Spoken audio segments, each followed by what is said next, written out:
तो last class में हम वेक्टर एडिशन कर रहे थे और वेक्टर एडिशन के अंदर हमने कुछ चीजें देखी थी।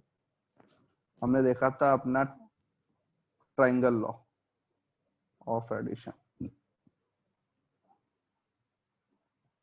तो थोड़ा सा अगर इसको अपने रिवाइज कर दें तो हमें बताया गया था कि ये अगर एक वेक्टर है, इसको सपोज हमने बोला वेक्टर ए, इसका मैग्नीट्यूड मैंने बोल दिया ए। जब मैं मैग्नीट्यूड लिखता हूं तो उसके ऊपर मतलब एरो वाला साइन नहीं लगाते हैं, because magnitude is what, length of the vector.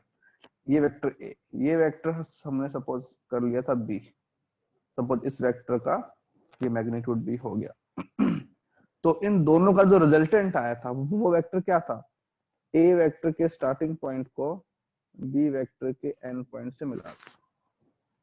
तो ये जो मेरे पास में वेक्टर आया था, ये हमारे पास था इन दोनों का रिजल्टेंट। रिजल्टेंट का मीनिंग होता है एडिशन, मतलब कि इन सब चीजों का रिजल्ट क्या आया। तो ये जो वेक्टर है, ये वेक्टर हमारे पास में है vector A plus vector B, जिसको हम बोलते हैं vector R. R is stand for resultant. Fine fine. अब देखो, ये मेरे पास में लाइन है ना, इनफाइनाइट लाइन। ये जो एंगल है थीटा, यहाँ पे अपना थीटा क्या बन जाएगा, हम बोलेंगे theta is angle between vectors. बताया था ना मैंने एंगल कैसे निकालते हैं, किसी पॉइंट पे उनका इंटरसेक्शन करवाते हैं और फिर देखते हैं कि इंटरसेक्शन वाले पॉइंट से दोनों ही जो वेक्टर हैं वो कैसे होने चाहिए, वो डाइवर्ज होने चाहिए। तो यहाँ पे मेरा वेक्टर जा रहा है बी और यहाँ की तरफ मेरा वेक्टर जा रहा है ए, तो ये एंगल क्या बन गया, थीटा। अब इस वेक्टर को उठा के मैं यहाँ भी रख सकता हूँ, जिसको हम क्या बोलते हैं, पैरेलल शिफ्ट।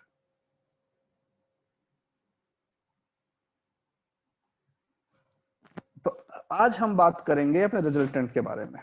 ये जो वेक्टर आया था ना रिजल्टेंट आर, ठीक है, इसका जो लेंथ है, लेंथ विल बी मैग्नीट्यूड। तो पहले हम सिर्फ अपना उसको निकालते हैं, मैग्नीट्यूड ही निकाल लेते हैं कि ये जो है, अगर तुमको अगर ये अब ट्राइंगल है जिसमें ये साइड पता है तुमको, ये साइड पता है, ठीक है, अगर वो दोनों साइड तुमको पता है तो ये जो साइड है इसका मैग्नीट्यूड कैसे निकालेंगे। ट्राई किया किसी ने घर पे, कल मैंने हिंट दिया था।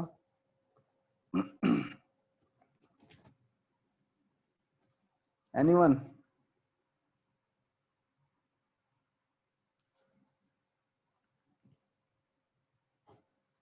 किसी ने ट्राई नहीं किया? क्या सर?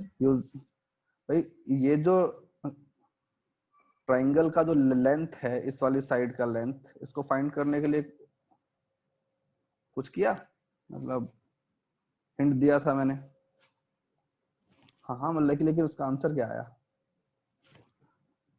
देखो तो, हाँ सर, साइन में आएगा कुछ the length of the line, right. आप क्या, मेरी आवाज नहीं आ रही क्या? नहीं यार, बाकी सबको तो आ रही है, क्या हुआ?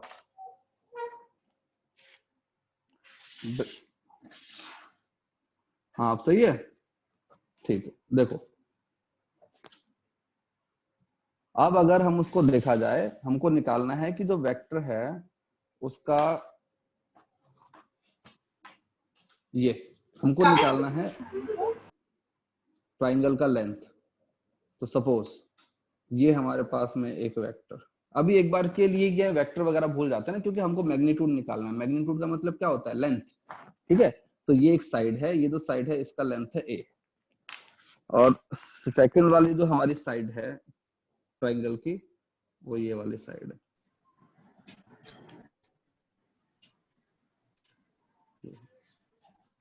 ये जो साइड है इसका मैग्नीट्यूड है v, और हमको इसका मैग्नीट्यूड निकालना है। ये जो साइड है हमारे पास में आने वाली है,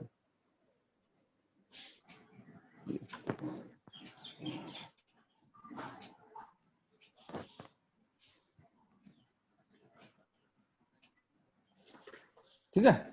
और हमको जो वेक्टर के बीच में एंगल दिया हुआ है, तो जो एंगल होता है वो कौन सा एंगल होता है?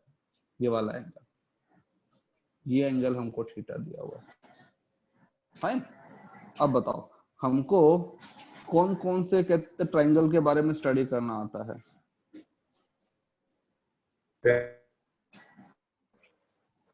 हमको कहते राइट एंगल ट्रायंगल आता है ना।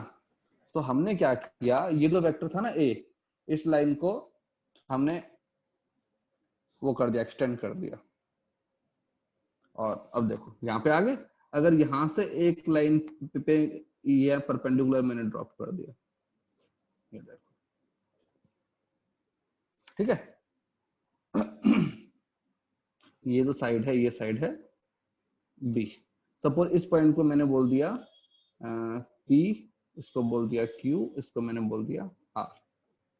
तो PQR ट्राइंगल में ये जो साइड है, ये साइड, इसको सपोज मैंने बोल दिया X, और ये जो साइड है इसको मैंने बोल दिया Y। तो इस छोटे वाले ट्राइंगल को अपने ले आते हैं, बाहर ले आते हैं, तो हमारे पास जो ट्राइंगल है वो कुछ ऐसा है। ये एक ट्राइंगल है जिसमें ये एंगल थीटा है, ये मेरे पास में है y, ये मेरे पास में x, और ये मेरे पास में b। बताओ इस ट्राइंगल में साइन थीटा क्या बन जाएगा? क्या होता है sine theta? y by y/b। तो यहां से मेरे पास जो y है उसका वैल्यू क्या बन जाएगा? y बन जाएगा b sin sine theta. Theta. वैसे ही अगर मैं cos थीटा लिखूंगा तो क्या बन जाएगा? x अपॉन b ना, बेस अपॉन हाइपोटेनियस। तो वैसे ही यहाँ से मेरे पास में x का वैल्यू क्या बन जाएगा? b cos theta. तो ये जो साइड आ गई मेरे पास में, ये वाली साइड x क्या है? b cos थीटा, और जो y है वो क्या है? b sin theta. फाइन, सही है ना? इतना समझ में आया सबको? Yes sir. अब जो है ना बड़े वाला ट्राइंगल लेते हैं। सपोज इस पॉइंट को मैंने बोल दिया या p डैश बोल दिया। अब मैं ये जो है ना बड़े वाला ट्राइंगल बनाता हूँ, ये तो ये जो कंप्लीट साइड है ये कितना बन गया है? a plus B cos theta, right. यहां से मेरा ये हाइट गई, हाइट कितनी है मेरे पास में? b sine theta. ये एंगल कितना है? 90। तो ये जो साइड है और ये जो साइड है इसको हमने क्या बोला है? r। तो now I can find out r, क्योंकि r क्या है? हाइपोटेन्यूस है ना। हाँ भाई,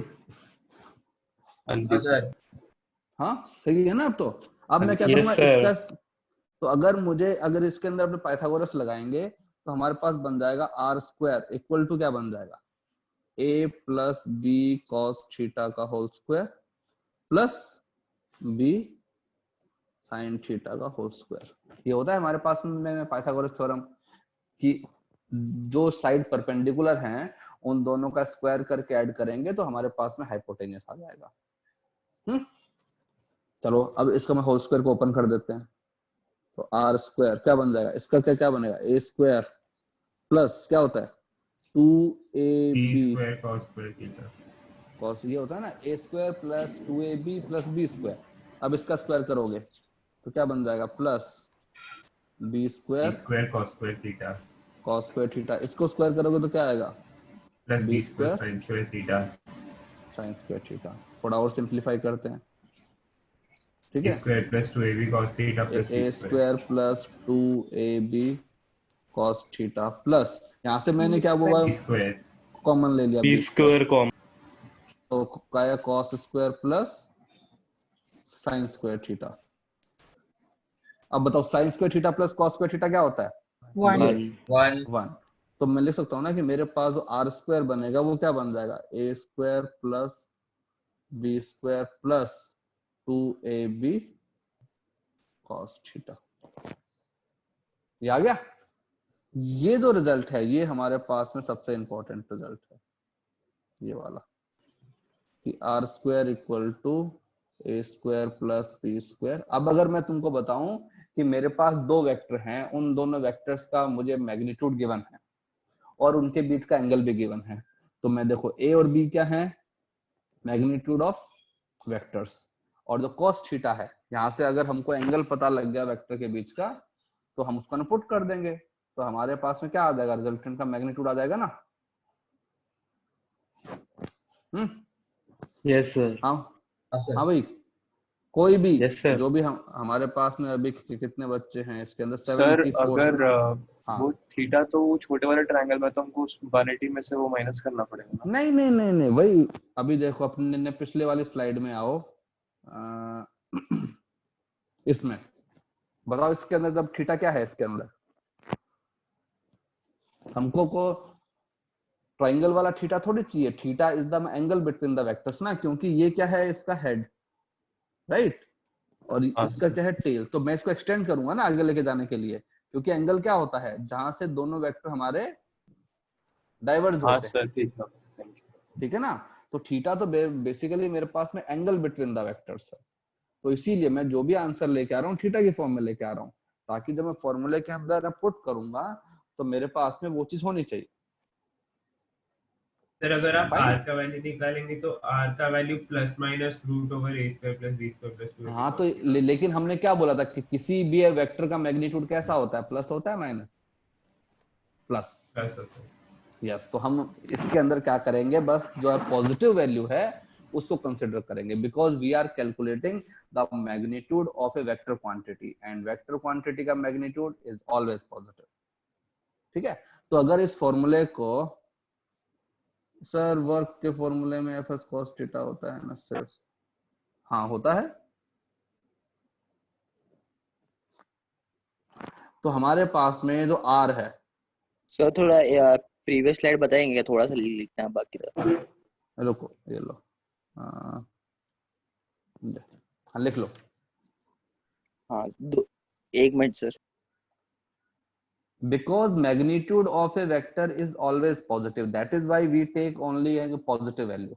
जब हमने वेक्टर क्वांटिटीज के बारे में देखा था तो बोला गया था ना कि अगर किसी वेक्टर के साथ में माइनस साइन लगा हुआ है तो that's means the direction is opposite, but the magnitude of that vector will always B positive. Unlike scalar quantity can have magnitude in negative. Fine, किसने पूछा था, खारगर 012, क्लियर। भाई मैग्नीट्यूड हमेशा ही पॉजिटिव होता है, मैग्नीट्यूड का मतलब क्या होता है, लेंथ ऑफ द वेक्टर, और लेंथ इज ऑलवेज पॉजिटिव ना। How can length be negative, length is the distance, distance can never be negative.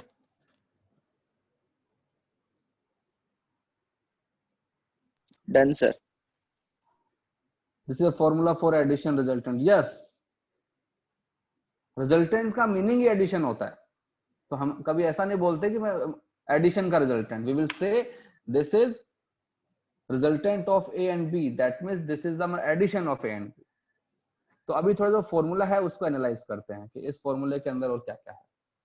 तो हमारे पास में फॉर्मूला जो है वो ये बन गया है, formula is root,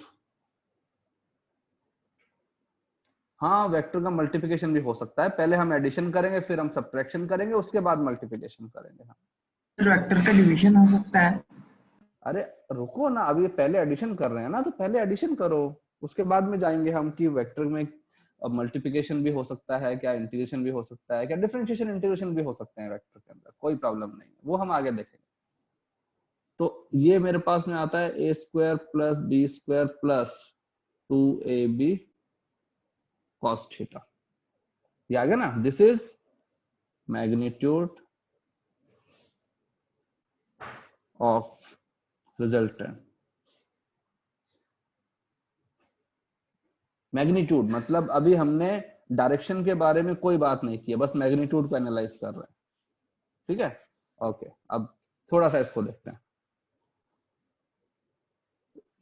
what is the maximum value of this function, दो वेक्टर का मैक्सिमम एडिशन। तो अगर मैं इस r का जो maximum value, this means magnitude and angle will always, yes, नहीं वो तो अपने क्वेश्चन पे डिपेंड करता है ना कि उसने कौन कौन सा सिचुएशन दिया हुआ है, कौन कौन सा रिजल्टेंट हमको निकालना है, ठीक है, उसके बारे में हम कुछ नहीं कह सकते कि तुमको एंगल दिया हुआ, हो सकता है तुमको को अपने ने रिजल्टेंट दिया हो, तुमसे एंगल पूछा हो, तो वो तो सिचुएशन के ऊपर वो आएगा।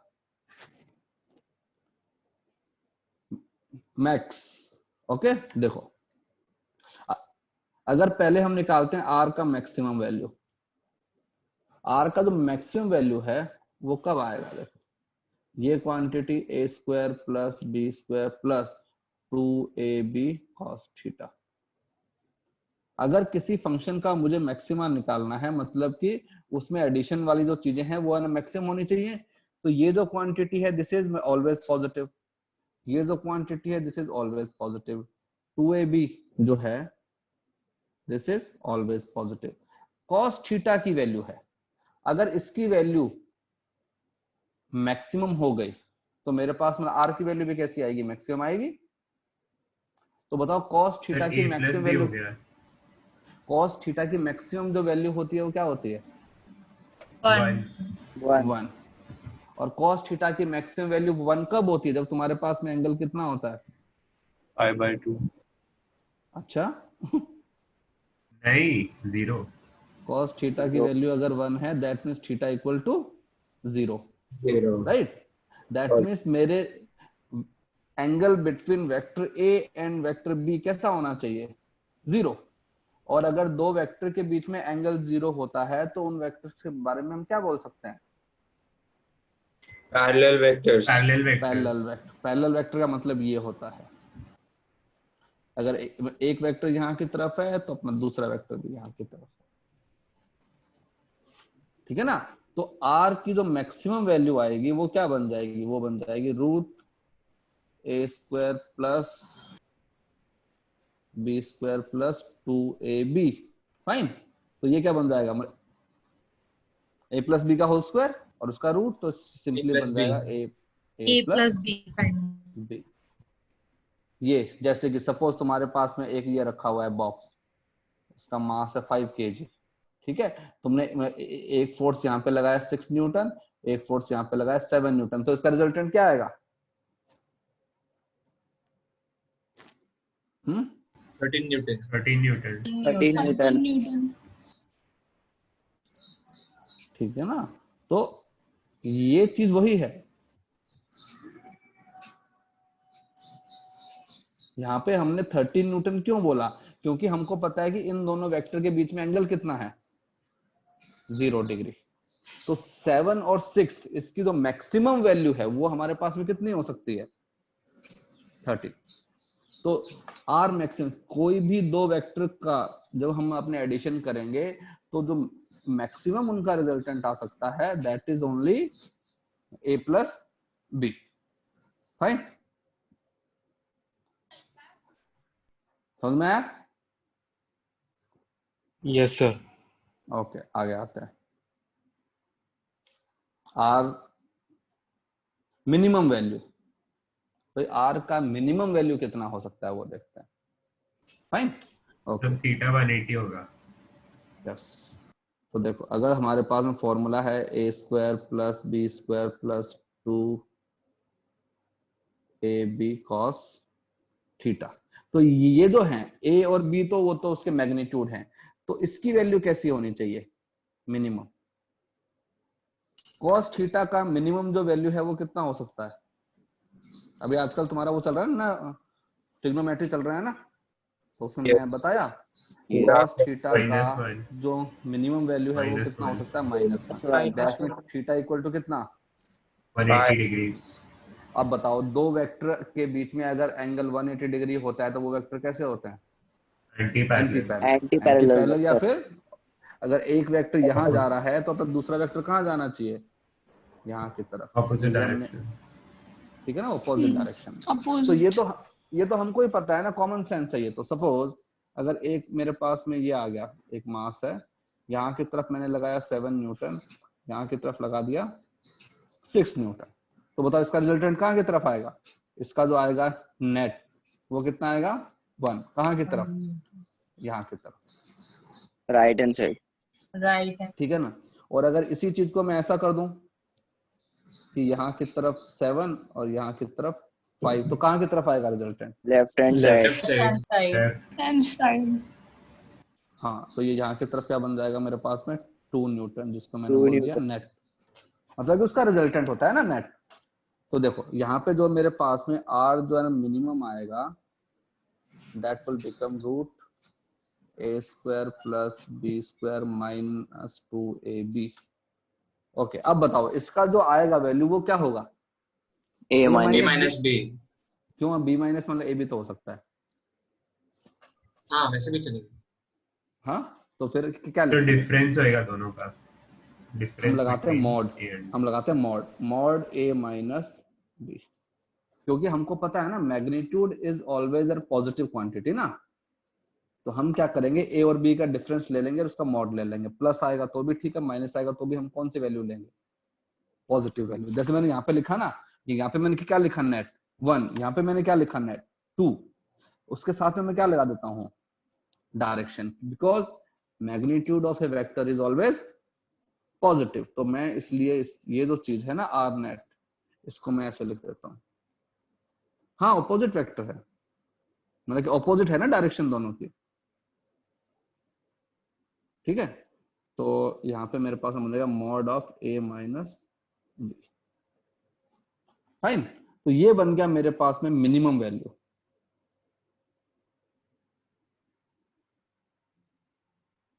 सर हम इसको मॉड ऑफ बी माइनस ए भी लिख सकते हैं क्या? यस यस भाई, ओके हमको दोनों का डिफरेंस निकालना है और उसका वो लेना है, मॉड लेना है, पॉजिटिव वैल्यू।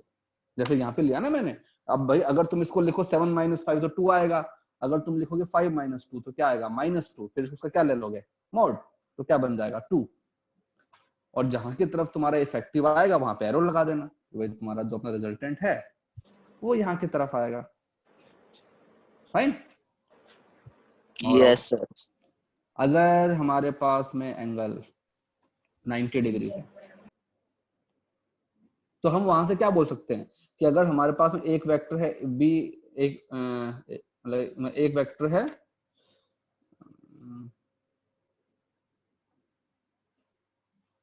हमने लिखा अगर हमारे पास में एक वेक्टर है, एक वेक्टर ए, इसका जो मैग्नीट्यूड है वो हमने बोल दिया ए।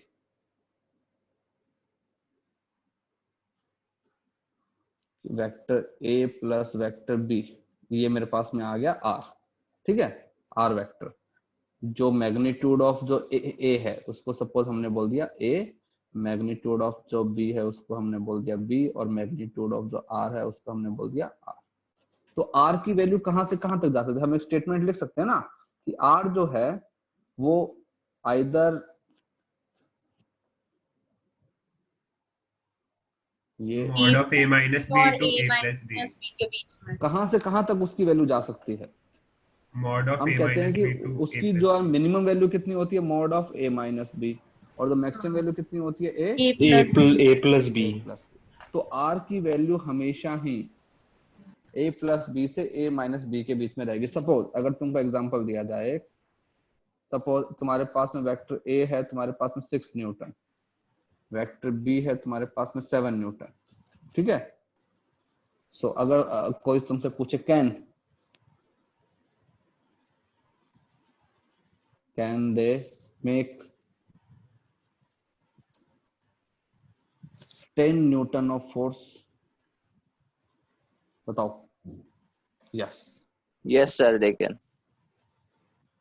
ये 10 न्यूटन का फोर्स है बना सकते हैं। क्यों? इसकी जो मैक्सिमम वैल्यू हम लिखेंगे, जो मैक्सिमम तो तुम्हारा कितना हो सकता है? 30, और जो हमारा 13 है मिनिमम है मैक्सिमम वो कितना हो सकता है? 1। 1। तो 13 और 1 के बीच के सारे वैल्यूज ये बना सकते हैं डिपेंडिंग ऑन एंगल। फाइन, तो बताओ अगर तुमको ये बनाना है 10 डिग्री वाला बनाना है तो तुम्हारे पास में एंगल कितना होना चाहिए? तो अब लीजिए एट व्हाट एंगल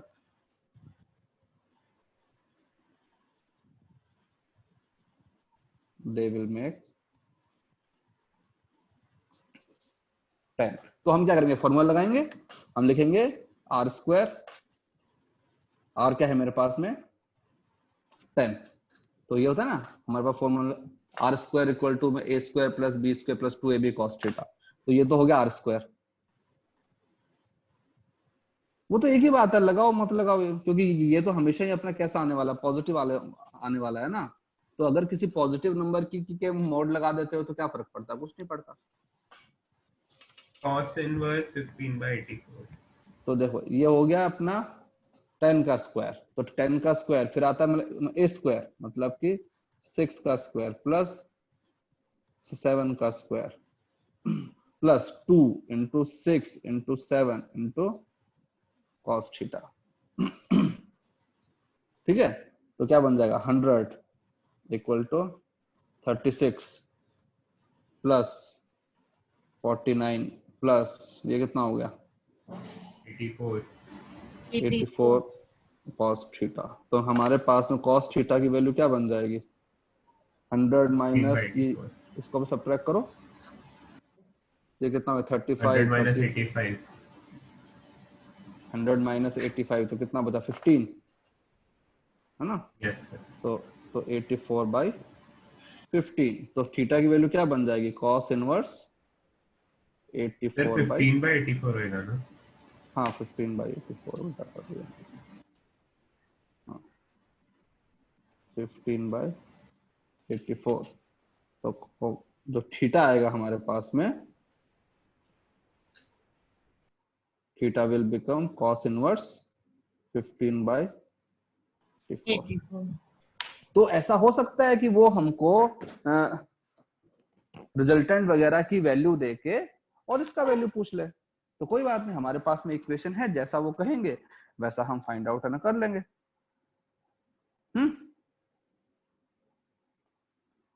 ठीक है। Yes sir. Yes sir. Sir theta की एग्जैक्ट नहीं, हमको नहीं पता ना इसकी वैल्यू, अगर यहाँ पे हाफ आता तो हम बोल देते कितना होगा 60 डिग्री, अगर यहाँ पे आता √3/2 तो हम बोल देते 30 डिग्री। अब इसकी वैल्यू हमको नहीं पता तो हम इसको ऐसे छोड़ देंगे। No we can not simplify it, मतलब हमको आती नहीं ना इसकी एग्जैक्ट वैल्यू, हमको नहीं पता होती।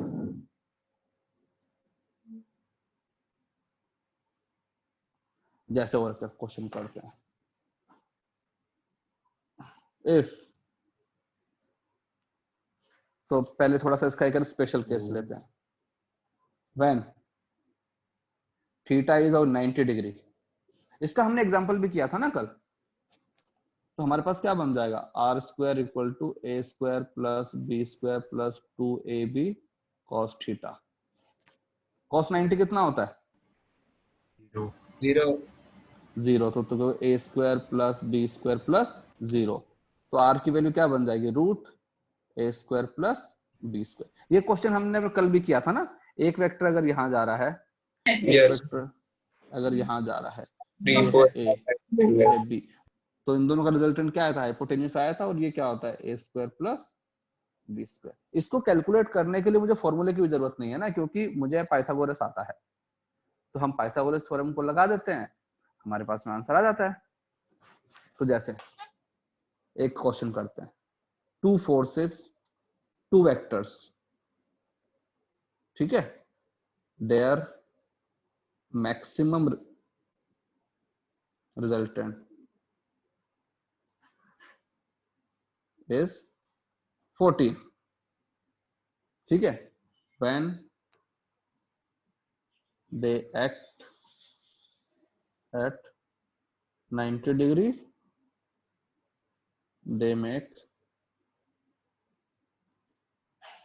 10, find वेक्टर 1 एंड वेक्टर 2। चलो बताओ, दो वेक्टर्स हैं, तुमको दिया हुआ है कि उन दोनों का जो अपना रिजल्टेंट आता है ना, उसकी जो मैक्सिमम वैल्यू है वो 14 है, और जब वो दोनों 90 डिग्री पे एक्ट करते हैं तो उनका रिजल्टेंट आता है 10। तो बताओ कि वो जो हमारे पास वेक्टर्स है उनकी वैल्यूज क्या क्या है, सॉल्व करो चलो।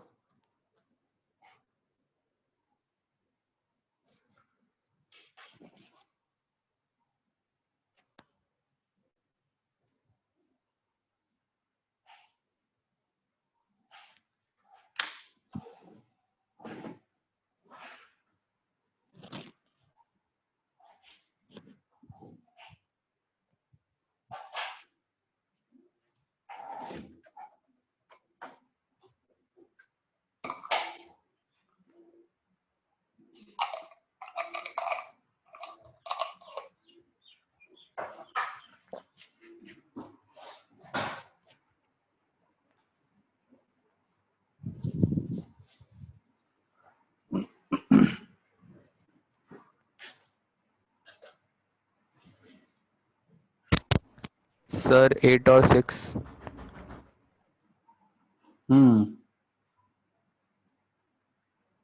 सर 8 और 6। 8 and 6 किस किस का आया भाई? 8 and 6 मेरा। अरे मुझे कैसे पता लग गया मेरा? हाँ बताओ। सम्यक झा। हाँ सर 6 and 8। Hmm,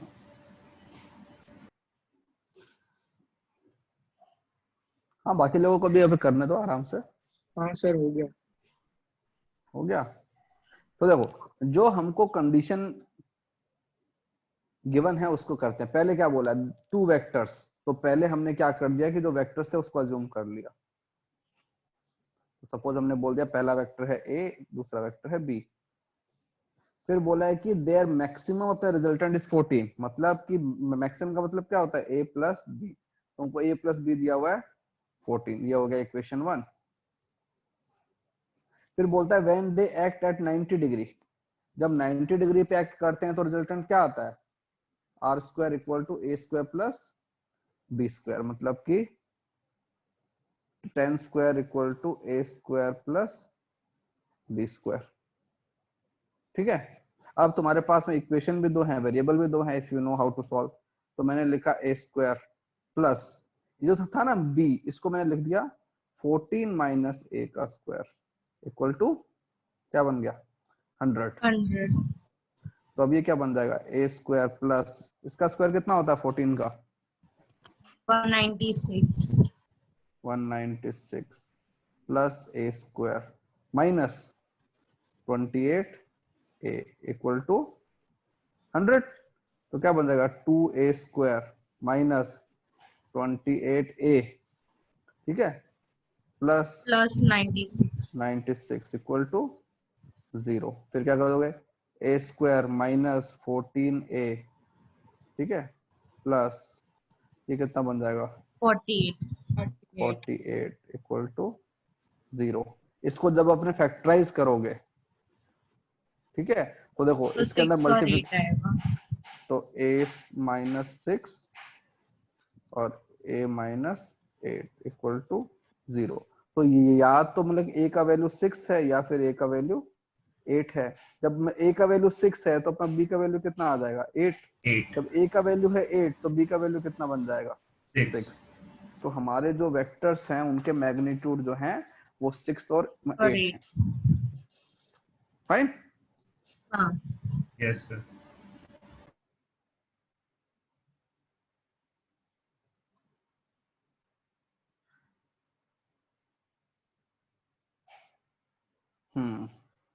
good. तो देखो इसी के बेसिस पर हम जो मैग्नीट्यूड वाले क्वेश्चन जो होते हैं ना उनको हम अपने कर लेते हैं। जैसे कि अपने इक्विलेटरल ट्रायंगल वाला हमने कल क्वेश्चन किया था, उसी क्वेश्चन को अगर हम आज करें। हाँ हाँ डिफिकल्ट सम भी देंगे, रुको अभी आराम आराम से। जैसे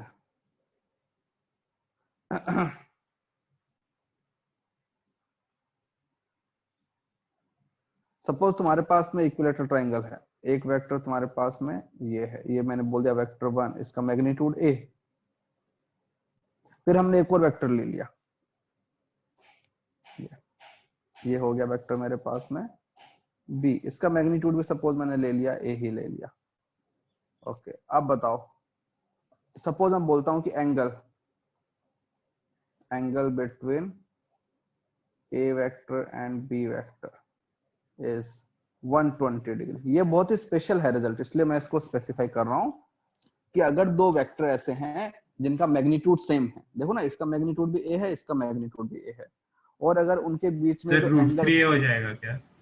नहीं, इसीलिए बोलता हूँ आराम आराम से करो, कोई जल्दबाजी नहीं, ठीक है। ये तो हमने कल भी किया था ना, इसका मैग्नीट्यूड क्या आना चाहिए था? ये तो इक्विलेटरल ट्रायंगल बनेगा। पहले बताओ कि अगर इन दोनों के बीच में एंगल कितना है वेक्टर्स के बीच में? 120 डिग्री का मतलब होता है ये वाला, ये एंगल कितना है? इक्विलेटरल ट्रायंगल बनेगा सर। 120 डिग्री है। वेक्टर के बीच में एंगल निकालना कल सिखाया गया था ना। तो अब देखो, अब अपना फॉर्मूला लगाते हैं। फॉर्मूला क्या होता है? R square equal to 60 degree नहीं है बेटा, 120 है ना। देखो ये ऊपर जा रहा है, ये तो अंदर जा रहा है, तो इसको पहले अपने ऐसे करेंगे, डाइवर्ज करेंगे। आर स्क्वायर इक्वल टू क्या होता है, ए स्क्वायर प्लस 2 इंटू ए इंटू कॉस 120। क्या होता है कॉस 120?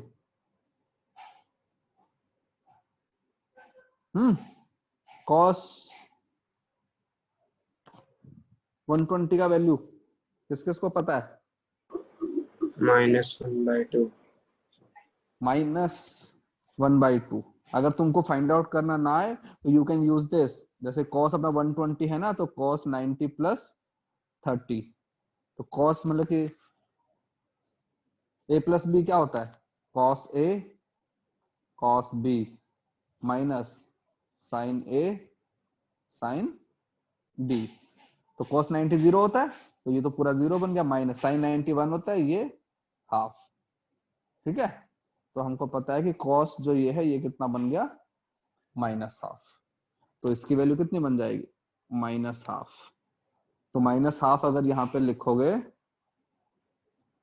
तो इससे 2 से 2 गया, तो हमारे पास में कितना बन जाएगा, ए स्क्वायर। तो हमारे पास में अपना रिजल्टेंट कितना बन गया, ए। ठीक है, तो यहाँ पे एक हमारे पास में स्पेशल आ गया रिजल्ट, इसको तो स्पेशली हमको याद रखना है ना, कि if 2 equal magnitude vectors act at 120 degree, then resultant is same।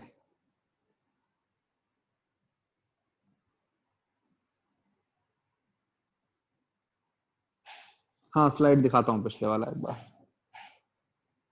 ठीक है, अगर दो वेक्टर जिनके मैग्नीट्यूड सेम है और उनका रिजल्टेंट भी सेम है, तो उनके बीच में एंगल कितना होना चाहिए, 120 डिग्री। अब मुझे बताओ, अगर मान लो सपोज उनके बीच में एंगल अपना 60 डिग्री होता तो क्या होता?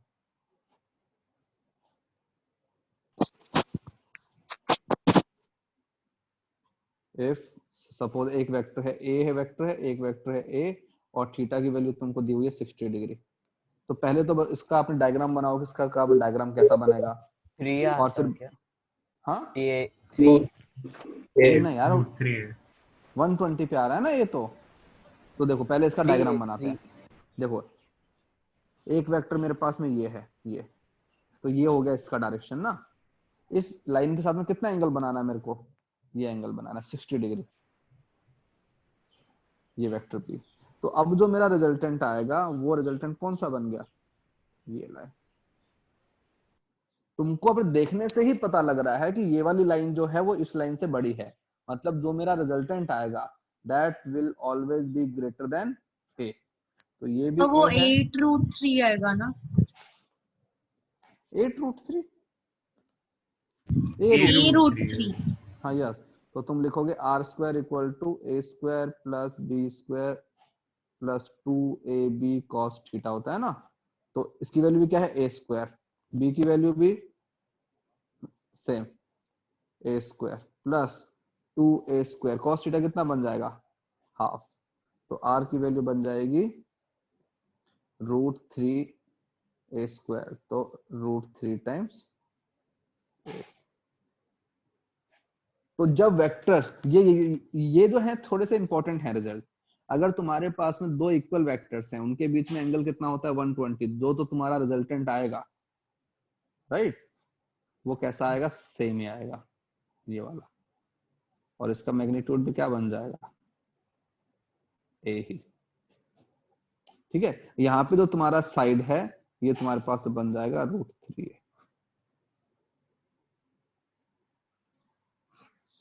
फाइन। पूछना है कुछ?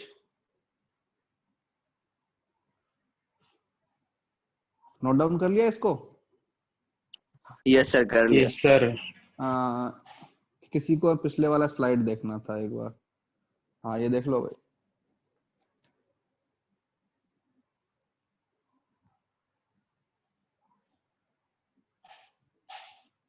हाफ का माइनस कहाँ गया?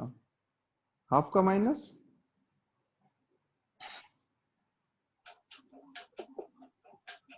कौन सा क्वेश्चन में? इसके अंदर भाई देखो ना, इसके हाफ का माइनस कहाँ गया? ये जो मेरे पास में था 2, इस 2 से मैंने इस 2 को कैंसिल कर दिया, तो ये क्या बन जाएगा? माइनस में ए स्क्वायर ना। तो ये चीज मेरे पास में क्या बन रही है? 2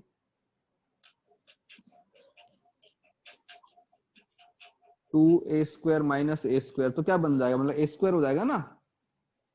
तो फिर उसका रूट ले लिया फिर, ठीक है। जैसे अगर ये अगर लिखोगे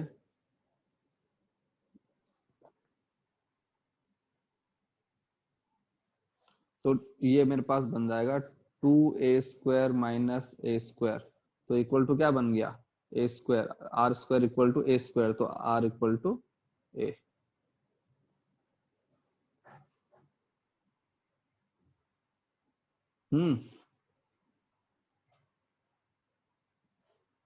गॉट इट?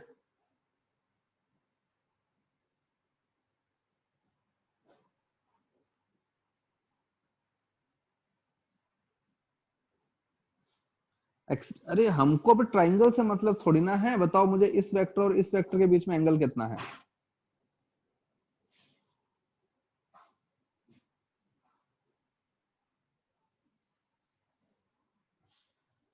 पहले एक बार इसी के अंदर आओ, मुझे बताओ वेक्टर ए और वेक्टर बी के बीच में एंगल कितना है? This is not angle between the vectors, no. Angle between the vectors is this. तुमको लास्ट क्लास में सिखाया था कि एक स्लाइड में मैंने शायद बताया भी होगा, कहाँ पे, ये भाई एक वेक्टर यहां जा रहा है, हमारा जो कहते हैं ट्राइंगल लो कहता है कि तुम्हारा सेकंड वेक्टर यहां से स्टार्ट होना चाहिए, ये। तो ये एंगल बिटवीन द वेक्टर्स थोड़ी ना है। वेक्टर्स तो ये वाला आएगा, जब इस वेक्टर को मैं आगे एक्सटेंड करूंगा तो ये लाइन आएगी, और ये एंगल बिटवीन द वेक्टर्स कैसे निकालते हैं? पहले वेक्टर्स को एक्सटेंड करते हैं, उनका इंटरसेक्शन पॉइंट निकालते हैं, और इंटरसेक्शन पॉइंट निकालने के बाद में हम देखते हैं कि दोनों वेक्टर को क्या होना चाहिए? डाइवर्ज होना चाहिए, तो उनके बीच में जो एंगल है वो तुम्हारे पास में वेक्टर्स का एंगल है।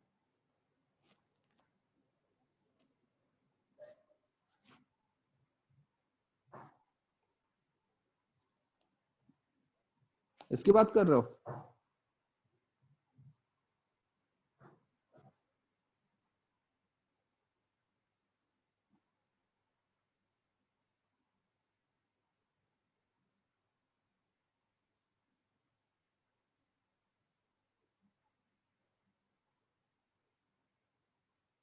हाँ हो गया भाई, पूछना है कुछ और? बताओ।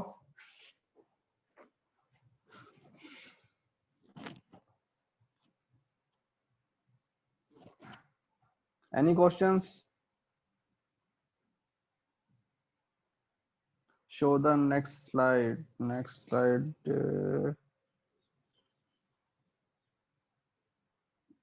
ये वाला।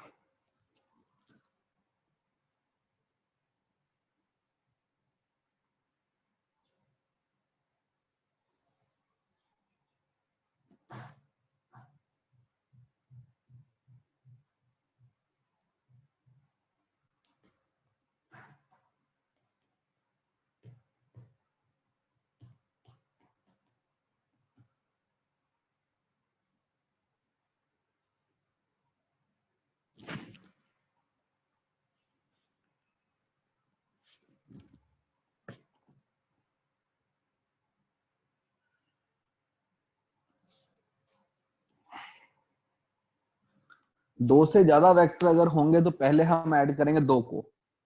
जब we will add two vectors then we'll get a single vector। अब सिंगल वेक्टर बन गया तो उसके बाद में उसको को अपने दूसरे वेक्टर के साथ में ऐड कर देंगे, क्योंकि हमको को अपने दो वेक्टर का एडिशन करना तो आता है।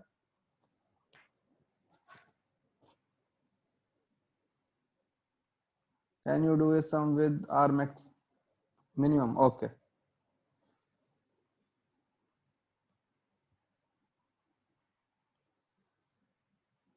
नहीं, हमको एंगल पता होना चाहिए। Without knowing the angle we can not say कि उनका रिजल्टेंट कितना होगा।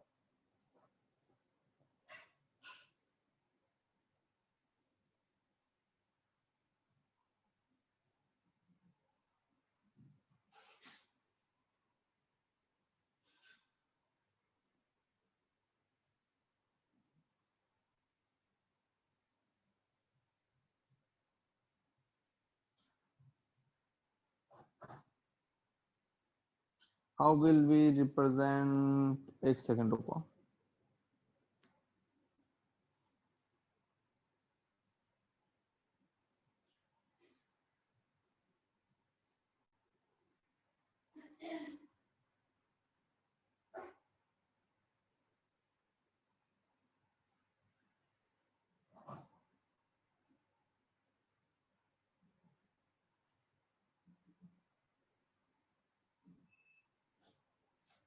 हाँ क्या पूछ रहे थे सर? वेक्टर में a plus B plus C को a प्लस बी, हाँ यस भाई, मैं एडिशन के अंदर तो हो ही सकता है।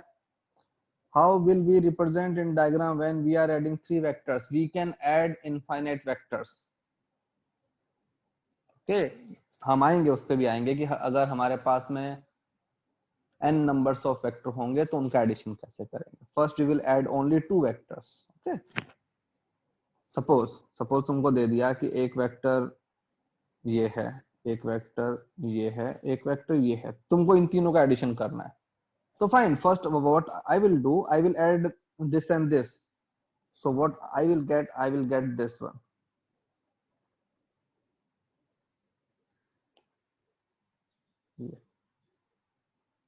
now I will add this is my vector 1, this is my vector 2, because इन दोनों को तो मैंने रिप्लेस इससे कर दिया है। अब मैं इन दोनों को ऐड करूंगा तो मुझे इन दोनों के अपने मैग्नीट्यूड पता है और इनके बीच में मुझे एंगल पता है, तो I will find out. Ultimately तो we are having only 2 vectors ना, तो जैसे कि नंबर्स को ऐड करते हो कि 1 प्लस 2 प्लस 3, तो पहले हमने इन दोनों को ऐड किया तो कितना आया 3, अब इस 3 को इसके साथ में ऐड कर दिया तो मेरे पास में 6 आ गया। तो सेम चीज हम यहाँ भी कर सकते हैं और हम आगे जाके करेंगे। फाइन, हाँ। और क्या पूछा? इक्विवेलेंट रेजिस्टेंस जैसा है 2a cos theta by 2 is in the formula for 2 vector only for 2।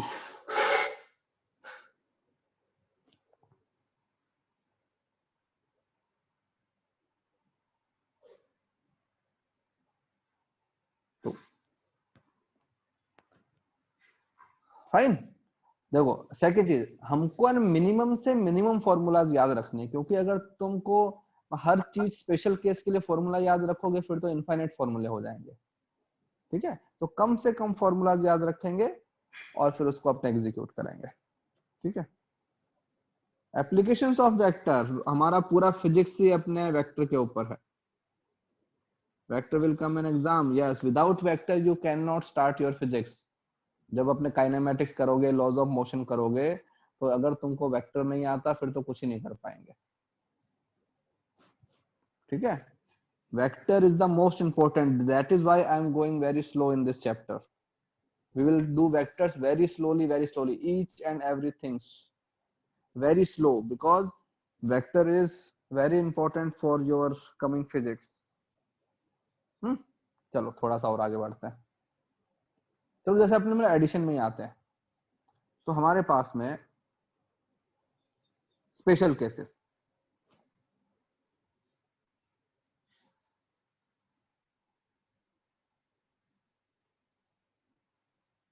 Okay, let we assume, मतलब के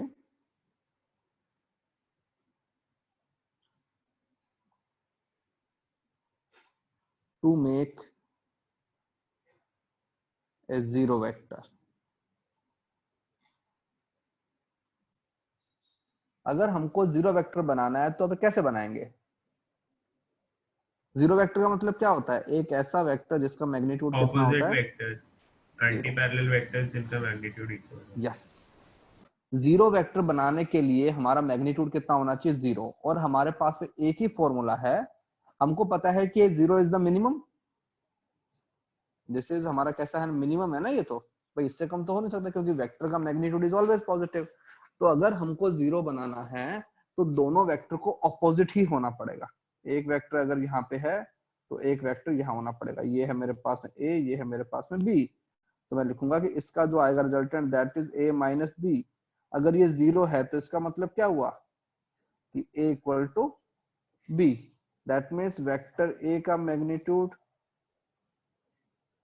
इक्वल टू वेक्टर b का मैग्नीट्यूड। अब देखो दो वेक्टर जिनका मैग्नीट्यूड सेम है और वो दोनों कैसे हैं, ऑपोजिट, तो क्या बोलते हैं इनको, ऑपोजिट वेक्टर। ऑपोजिट। तो अगर तुम्हें जीरो बनाना है किसी वेक्टर को, सपोज यू आर हैविंग मतलब कि n numbers of vector and you want to make a zero, तो जीरो बनाने के लिए तुमको ऑपोजिट वेक्टर ही बनाना पड़ेगा। Without opposite vector you can not make a zero vector. हाँ बोलो, किसको पूछना है? और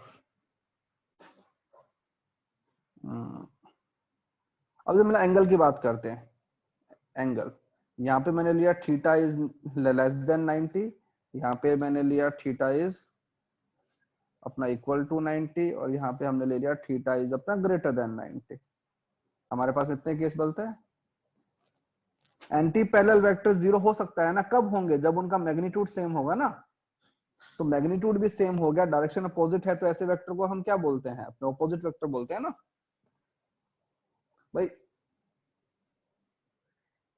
all opposite vectors make zero, yes भाई। अपोजिट वेक्टर का मतलब क्या होता है, ये वेक्टर यहां जा रहा है और ये वेक्टर यहां आ रहा है, इसका मैग्नीट्यूड भी ए है, इसका मैग्नीट्यूड भी ए है, तो ही तो अपने जीरो बनेगा ना। ओके, ये हमने बना दिए। सपोज तुम्हारे पास में वेक्टर है, एक वेक्टर है ए, एक वेक्टर है बी, और इनके बीच में अपने थीटा है। तो पहले केस में जो थीटा है वो तुम्हारे पास में 90 डिग्री से छोटा है, सेकंड केस में 90 डिग्री है, थर्ड केस में 90 डिग्री से बड़ा है। तो अगर हम इसका भी डायग्राम बनाए तो पहला तो ये बन जाएगा कि एक वेक्टर तो ये बन गया, एक वेक्टर ये बन गया, ये ए ये बी। इस केस में कितना रिजल्टेंट आएगा, इसमें जो आर आएगा, R root over A square plus B square. Square plus B square. या अगर एंगल मेरे पास में कैसा है, 90 डिग्री से बड़ा है, तो देखो ये मेरे पास है वेक्टर ए। वेक्टर ए का ये तो बन गया डायरेक्शन, ठीक है, ये एंगल हो गया 90 डिग्री वाला। तो मेरा वेक्टर कहाँ की तरफ होना चाहिए, यहाँ की तरफ होना चाहिए ना, अगर मुझे ये बनाना है ना, अपना ऑब्ट्यूस एंगल बनाना है तो। अब बताओ इसका और इसका जो रिजल्टेंट आएगा, ठीक है। अब देखो अगर ये पॉइंट यहां होता तुम्हारा क्या बनता, हाइपोटेन्यूस बनता, लेकिन अगर ये यहाँ की तरफ आ गया तो तुम्हारा जो अपना रिजल्टेंट आएगा वो इस आर से छोटा आएगा कि बड़ा आएगा। ये जो साइड है, छोटा। ये जो साइड है छोटा सर। भाई, यहाँ अगर करते तो तुम्हारे पास में हाइपोटेन्यूस बनता, तो ये वाली साइड जो है ये हमेशा कैसी आएगी, छोटी आएगी।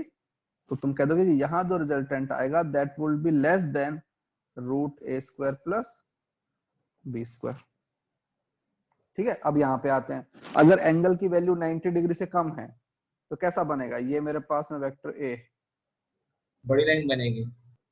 ये है वेक्टर ए। अब ये है मेरे वेक्टर का डायरेक्शन, सेकंड वेक्टर मेरा यहां बन रहा है, क्यों, क्योंकि मुझे एंगल कैसा चाहिए, एक्यूट एंगल चाहिए ना, लेस देन 90।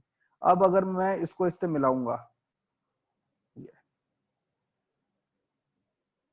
ये है मेरे पास में आर, तो ये साइड बताओ रूट में ए स्क्वायर प्लस बी स्क्वायर से छोटा है बड़ा है, बड़ा बड़ा है। तो मैं कह सकता हूं कि आर जो है वो बड़ा आएगा root A square plus B square से। फाइन। तो हम अगर इसको एक उस फॉर्म में लिखना चाहें तो हम लिख सकते हैं कि if theta is less than 90, हाँ, अगर थीटा की वैल्यू 90 डिग्री से कम है तो हमारे पास जो अपना रिजल्टेंट आएगा that would be greater than A square plus B square. अगर हमारे पास में थीटा की वैल्यू ये है ग्रेटर देन 90 है, तो हमारे पास में आर की वैल्यू क्या बन जाएगी,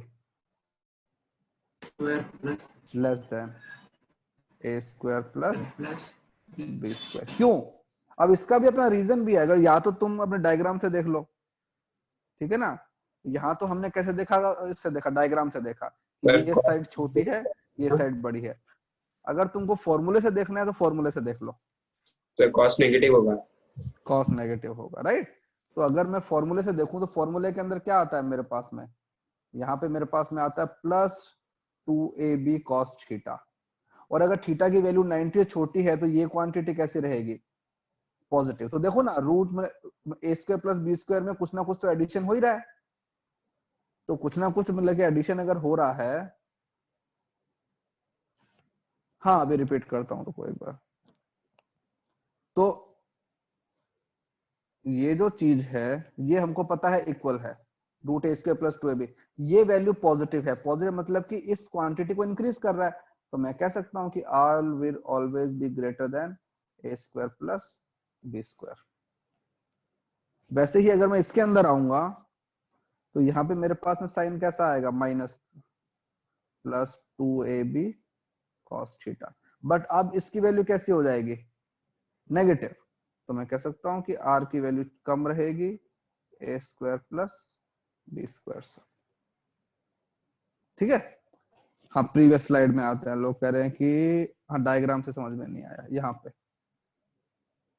देखो, अगर दो वेक्टर हैं तुम्हारे पास में, एक वेक्टर ये एक वेक्टर ये, इनके बीच में एंगल कितना है? 90 डिग्री। ये हो गया ना 90 डिग्री। तो हमारे पास में रिजल्टेंट कितना आता है? रूट में ए स्क्वायर प्लस बी स्क्वायर। इतना समझ में आया भाई?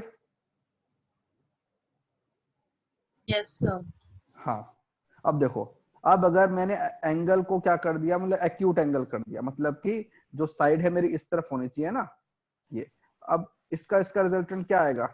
ये वाली साइड, ये। तो बताओ कि ये वाली साइड जो है वो ए स्क्वायर प्लस बी स्क्वायर से छोटी है बड़ी है? बड़ी। बड़ी है ना, दिख ही रहा है डायग्राम में तुमको।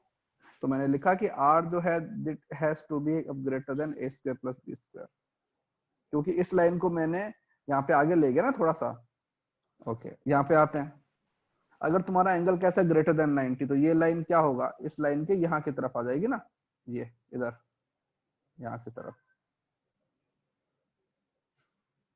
तो अब अगर मुझे निकालना रिजल्टेंट, तो मेरा कौन सा रिजल्टेंट आएगा? यहाँ वाला रिजल्टेंट आएगा, ये वाला। तो ये जो साइड है ये मेरा मतलब ए स्क्वायर प्लस बी स्क्वायर के रूट से छोटा है, क्योंकि हाइपोटेन्यूस से छोटा बन गया।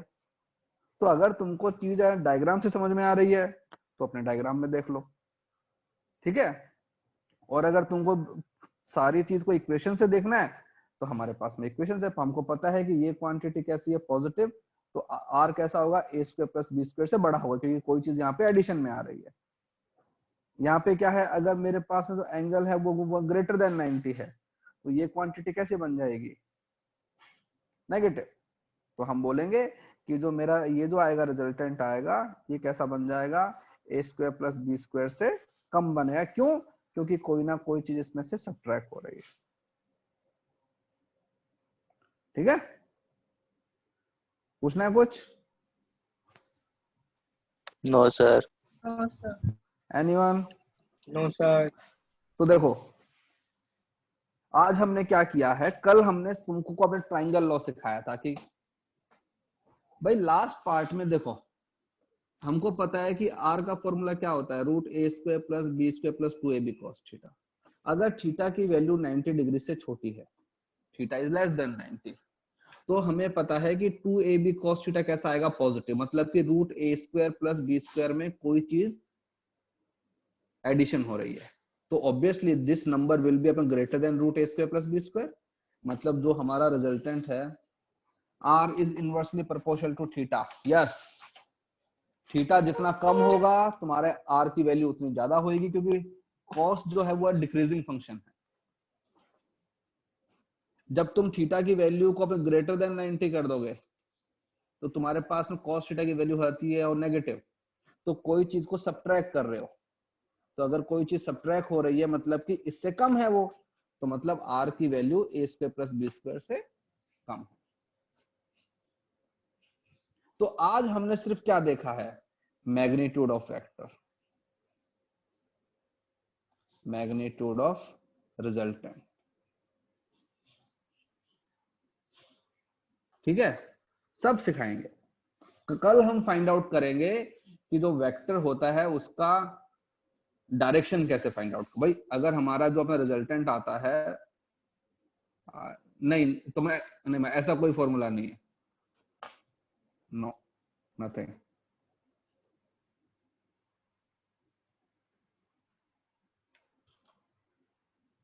क्योंकि इनके बीच में ना स्ट्रेट फॉरवर्ड इक्वेशन नहीं है, इसके साथ में स्क्वायर भी हो रहा है, उसका रूट भी आ रहा है साथ में, और इसके साथ में और भी नंबर्स हैं।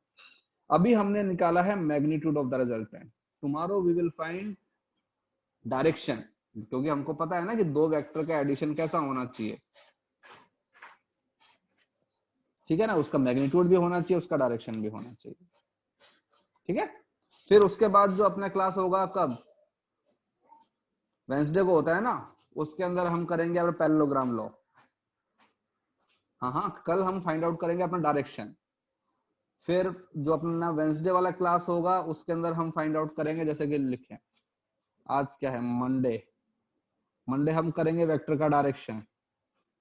फिर आएगा वेंसडे हम करेंगे पैरेललोग्राम लॉ। फिर आएगा Saturday we will do questions, ठीक है। तो सैटरडे तक you will all be able to solve all kind of addition question. So we are going very slowly we will go, and you have to do all the question in the booklet. So अभी जो तुम्हारा lecture 1 है उसके जो examples हैं वो करो, ठीक है।